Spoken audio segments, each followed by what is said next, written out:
G'day everyone, welcome back to the new series called Tech Tackle, where Just Your Average Fisho's fans get to see in depth what I use from a tackle perspective, joined by the magnificent Baron. Ben, welcome back again. Thank you, thanks for having me. That's all right. Now, we've got a subject that's very dear to your heart and my heart. My taste buds. Your taste buds, very true. My taste buds too, absolutely. I'm Egi fishing, calamari fishing, squid fishing. What else do we know it as? Calamari wraps. Calamari wraps, calamari tacos. I like them deep fried and crumbed. Always deep fried. Yeah. Everything tastes better, smothered in fat, covered in breadcrumbs. With a bit of Kewpie, lots of salt and pepper. God bless. Oh, when's dinner? When's dinner? When are we going fishing for squid again? Now, because squid, you and I tend to, whilst we love eating it, we tend to use a lot of it for bait. Yep. Be it for snapper, whiting, absolutely. Yep. When the trevally are on, sometimes bait fishing for salmon, you name it. Often we need squid to catch things, to catch other things that feature in our reports. But it's such a hard choice. Yeah. You catch the squid, you can see those crumb calamari rings before it even dies. And it's, do I take it home? Yep. Or do I slice it up and drive a couple of Ks and drop it somewhere else? Do you have enough that you could almost bait those nice little snapper lollipops whole? Do you know what gets me? When you have this beautiful fresh calamari, you do these nice thick squid rings that you'd never cut that big for yourself. And then you throw it out and you catch a stupid little school shark this long. Yeah. And you're like, that was my dinner. Or you bait one of those whole 20 centimetre hood lollipops in snapper season in Port Phillip Bay, and up comes a 28 centimetre pinky who's just got guts face. You garbage guts. You garbage guts. Or rock cod. Oh, anyway, we're talking Egi fishing, ladies and gentlemen, and as you can hear, it's very close to our heart. And Egi rods or squid rods are a thing. They are. They are absolutely a thing. And not just a thing, the most expensive thing, probably apart from tuna gear, that I reckon you can get. Yeah, look, you can absolutely go crazy on these things. There is a whole load of Japanese domestic market product coming into Australia from oodles of different brands. And how crazy do you want to go? Are the squid smarter in Japan, or you just think that they're slightly obsessed? I think it's a bit of both. I don't know. Look, owning a boat and going on a boat is insanely expensive in Japan. They don't have boat launching facilities. Most boats are craned in to the water and so forth. Yeah, right. So land-based fishing is a thing. Obviously, big, long rods where the technology makes them under 100 grams of weight so you can flick your wrist without it putting pressure in your joints all day is a thing. Yeah. Okay. Right? Yeah, it's so far from our mind about really, are we worrying about the balance of a rod? There's no adjective to describe what they would think of us when they saw how we chase squid. There would be some long, intense sentences that we wouldn't understand. But that's okay. We just can't go fishing with someone like Egi. No, that's right.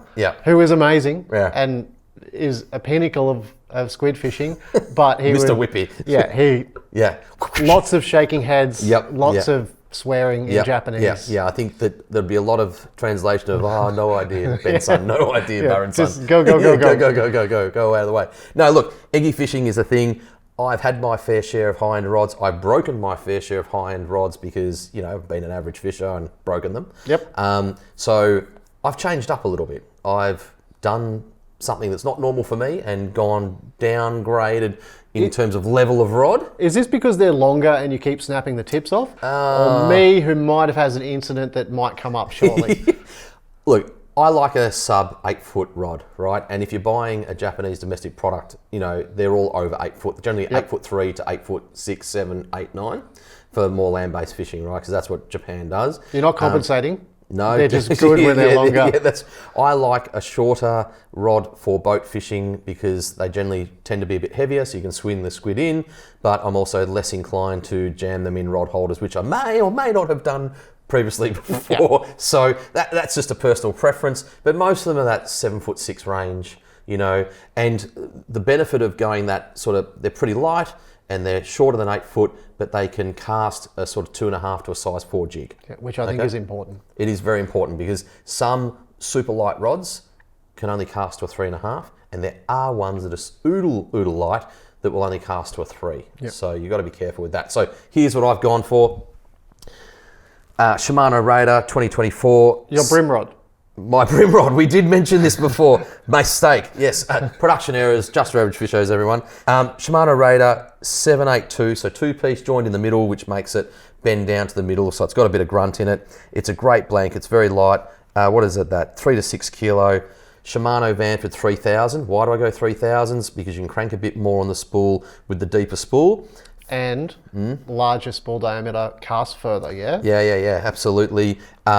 Deeper, because we've got more line, and 15-pound Shimano, don't break it. It was almost a 6-foot It was almost a 6-foot one. Shimano Grappler, 15-pound braid to a 15-pound mono shock leader. And that's long. It is long. I generally use 2 rod lengths. Now, it's a tiny FG knot. You can see how tiny that braid is. A lot of people go, oh, you got to have the FG knot through the first eyelet so you can cast it better. Nah. Can I put the reel on the right side so I can wind the slack up? That is a thing. That is on. Now, I'm right-handed, but I did teach myself to reel left-handed, and it's because a good mate of mine who I used to brim fish with, tournament fish with. There was your problem. Hey, mate, come on. Brim, yes. Could you see me in Lycra? It's a good sight. No, no leather, no Lycra. No chaps. It's only once a year. Once enough is to scar someone for life. Yeah, right.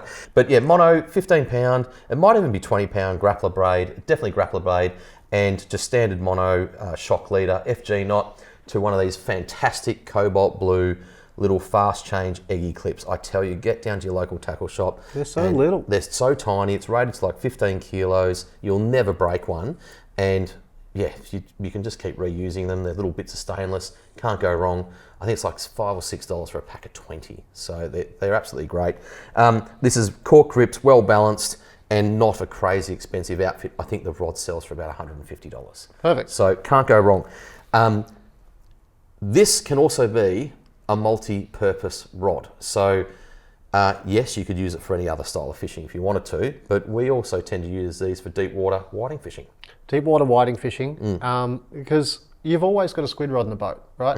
They're too tasty to turn away from. So using it as your deep water whiting rod, your second whiting rod, your offshore bait gathering while out for gummies, casting at salmon, salmon slugs, trolling a random lure for salmon.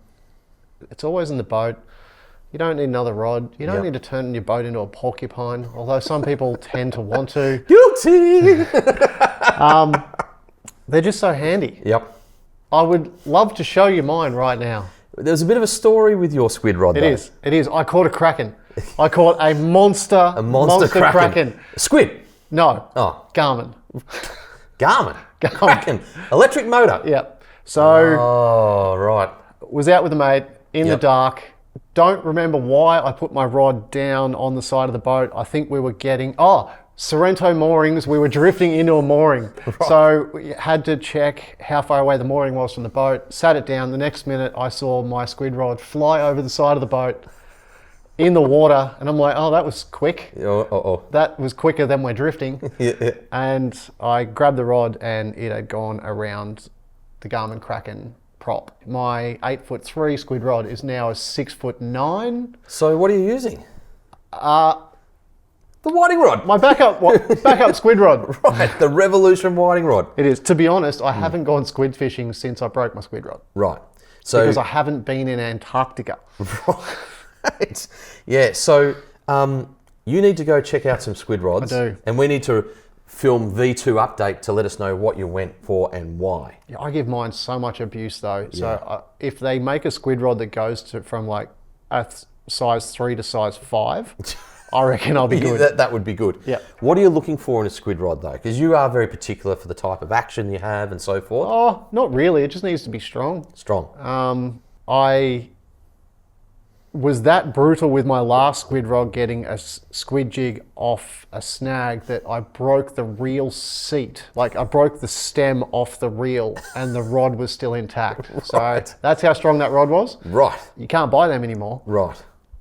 I'm back to the drawing board. All right. So we need to see what you end up with. Yep. It's probably going to be a gummy rod because it's the only thing that's going to be strong enough. Is that going to go whippy really good? No. Okay. Well, I think the truth is that you can catch squid on probably any light sort of rod. Hand reel, hand line. Maybe I just need a hand line. With the old squid spike, silver whiting and squid spike. Yeah, I still think they're better burly than they actually are a catcher. Okay. We should try and do a fish off that way one day. I'm not patient enough. We'll film it. We'll get someone on the boat. We'll get an old traditional eggy fisherman with the squid spike. You versus an old school Italian with a hand line? I think they're going to win. They will. Yeah.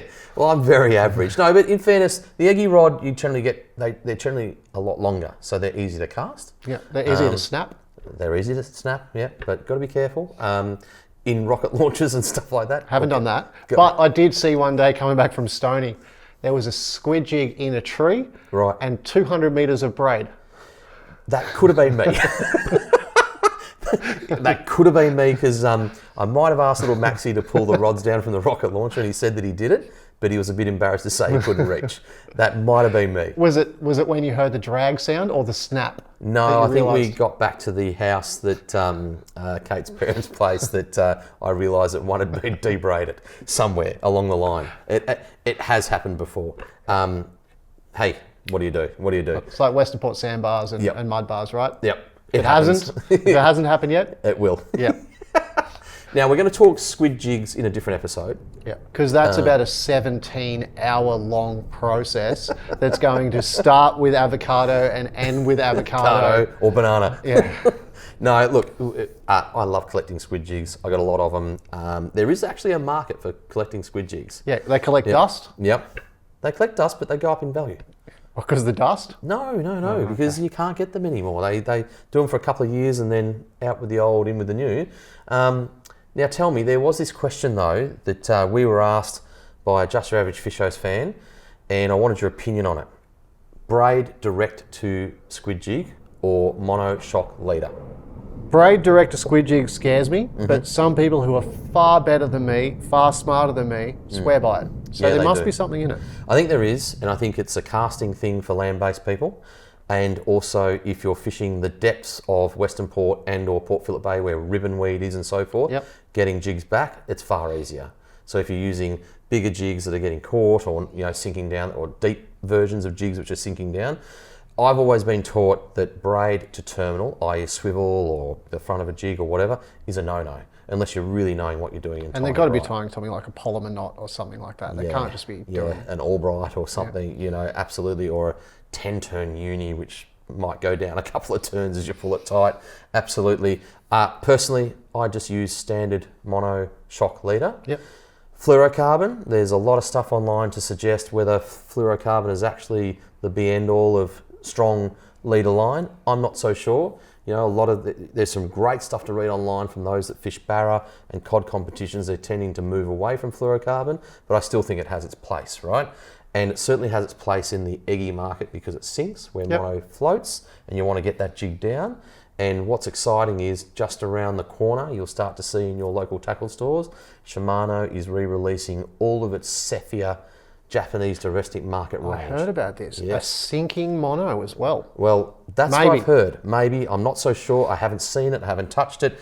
And I think everyone else is excited to see it because you'll go, what else you got to give me that's not you? That's it. What's in your hand-me-down pile? Yeah, that's right. What's in the hand-me-down pile? But look, I'm keen to try it. And, I'm certainly not the best eggy fisherman at all. There are days where I go out and catch tiddlers. And certainly what we noticed post-COVID was a lot of the seagrasses in the areas that we used to fish had moved. And we had to sort of rediscover our areas. And eggy fishing is just getting punished at the moment out there because boating is so popular, but so is fishing for squid. Now, whilst it's highly renewable. So tasty. Oh, man, I agree. I agree. Tacos, Kewpie. What are we doing? It's just fantastic. I know. It's always that age-old question, to eat or to bait. Well, you're deep dropping now with squid heads. Yes. So this is very recent, a recent change though. So I had been going to Sorrento, catching squid in 3 metres, going to northern New South Wales and dropping them down 350. The Ooglies love them. Yeah. I don't know whether they spend their summers in the South Channel chasing and eating those calamari and we just don't see them. We should deep drop the South Channels maybe, I don't know. But this last trip, mullet strips outperformed the calamari. And where are you catching mullet? From the fish co-op. Right.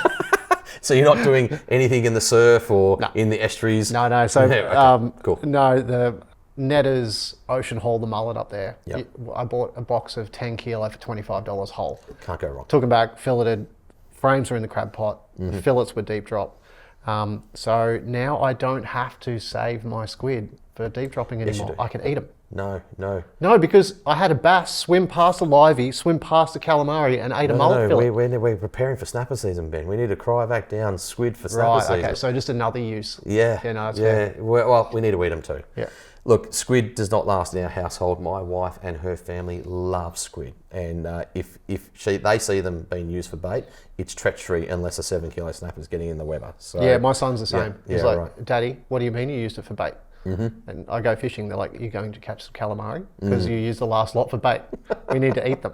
Well, we need to catch you a new squid rod, so I'm very keen to see what you buy and what you like and talk us through it. Yep. We will do that in another episode of Tech Tackle.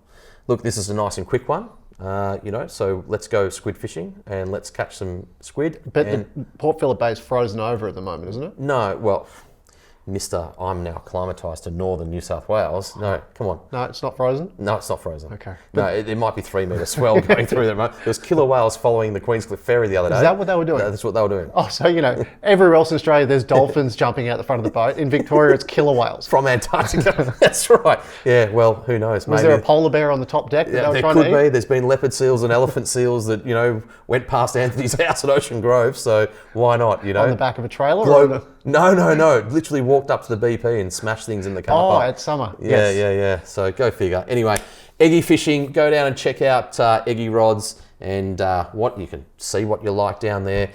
Get the advice from the professionals or use the advice from Just Your Average Fishos. Like always, follow, subscribe, share. Just Your Average Fishos, keeping it real, giving you the advice. Look forward to seeing you next time on Tech Tackle.